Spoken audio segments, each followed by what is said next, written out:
UPSC या फिर आप किसी भी एग्ज़ाम की तैयारी कर रहे हो, लेकिन बिना उसके क्वेश्चन पैटर्न को समझे आपकी सारी मेहनत व्यर्थ चली जाती है। इसका प्रूफ आप 2023 के प्रीलिम्स में देख चुके हो। पैटर्न चेंज हुआ, लेकिन फिर भी जो सिलेक्शन रेशियो है वो उतना ही रहा 12 से 13,000 सिलेक्शन। लेकिन ये कैसे हुआ? अब हम आगे बढ़ने से पहले यूपीएससी प्रीलिम्स 2023 का एक क्वेश्चन देखते हैं। इस क्वेश्चन को ध्यान से देखिए और फिर एक ये सीडीएस 2021 का क्वेश्चन है, इसको आप ध्यान से देखिए। देखिए, जो सीडीएस 2021 का क्वेश्चन है उसका राइट आंसर है बी, कोर कोई। तो अब आपको पहले आंसर कमेंट करना है। अब आप एक बार इन दोनों क्वेश्चन को साथ में देखिए और इन दोनों क्वेश्चन को एक साथ पढ़िए वीडियो को पॉज करके। आप देखेंगे कि पैटर्न क्वेश्चन सेम है, लेकिन क्वेश्चन के तरीके का जो पैटर्न है क्वेश्चन का वो चेंज है। तो यही आपको समझना है।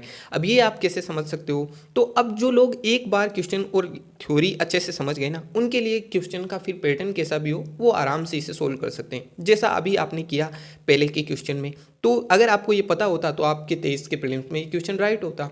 तो फिर अब हम आते हैं नेक्स्ट पार्ट। अब मैं उम्मीद करूंगा कि आप समझ गए होंगे मैं आपको कौन सी गणित समझाने की कोशिश कर रहा हूँ। देखिए, आप लोगों को क्या करना है, अब पिछले 10 सालों के पीटी के पेपर लाने। देखिए, हम पहले पीटी के पेपर को देखेंगे, 1 से 2 बार उन पेपर को क्वेश्चन को एनालिसिस करना है। अब आप यूपीएससी की प्रिपरेशन कर रहे हो तो आपको इतना तो अवश्य ही पता होगा कि हिस्ट्री से कैसा क्वेश्चन आता है, पॉलिटी से कैसा आता है, ज्योग्राफी से कैसा आता है। तो आपको क्या करना है, इन जो अपने पेपर्स लाए हैं ना, इनको 1 से 2 बार अच्छे से देखना है और आपको उन क्वेश्चन को अलग करना है। यानी कि कितने क्वेश्चन पॉलिटी से आए अपने पास अलग रखने हैं, कितनी ज्योग्राफी से आए अलग। अब आप में से कुछ लोग कहेंगे कि भाई ये तो मार्केट में अवेलेबल है ना बुक्स में, टॉपिक वाइज वो भी, लेकिन यही तो हमारी गलती है। हमें जहाँ शॉर्टकट नहीं लेना है हम वहीं शॉर्टकट ले लेते हैं और फिर हम फंस जाते हैं और फिर कहते हैं कि यूपीएससी ने पैटर्न चेंज कर। देखो, जब आपने अपने क्वेश्चंस जो है सब्जेक्ट वाइज आपने जब अपने क्वेश्चंस अलग कर लिए हैं तो अब आपको अपनी तैयारी शुरू कर देनी है। आप अपनी तैयारी को एक बार अच्छे से शुरू कीजिए और जब भी आप कोई टॉपिक रेडी कर लेते हैं, जैसे कि मान लीजिए कि आपने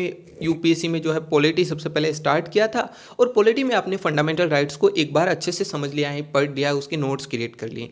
अब आपको क्या करना है कि आपने जो अपने क्वेश्चन सेट अलग किए थे ना, उसमें आप देखिए कि यूपीएससी ने फंडामेंटल राइट से कौन कौन से क्वेश्चन पूछे और आप नोटिस करेंगे हर क्वेश्चन में एक सटीक पैटर्न रहा है।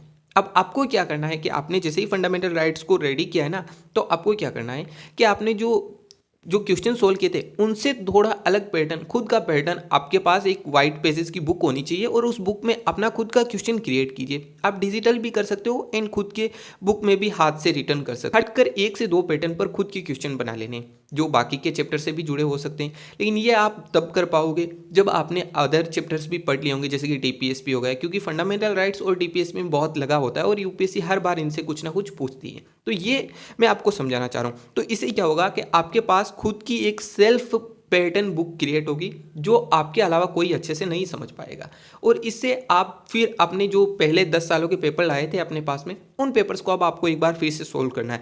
आप देखेंगे आप 90% क्वेश्चन बहुत ही आसान वे में सोल्व कर पा रहे हैं। आप क्वेश्चन देखते ही समझ जाओगे कि इस क्वेश्चन में यूपीएससी आपसे क्या पूछना चाह रहा है। हम लोग यही गलती कर लेते हैं। तो ये था हमारे इस वीडियो का पर्पस। उम्मीद करता हूँ आप समझ गए होंगे। इन अगर 2024 का प्रीलिम्स दे रहे हो तो बेस्ट ऑफ।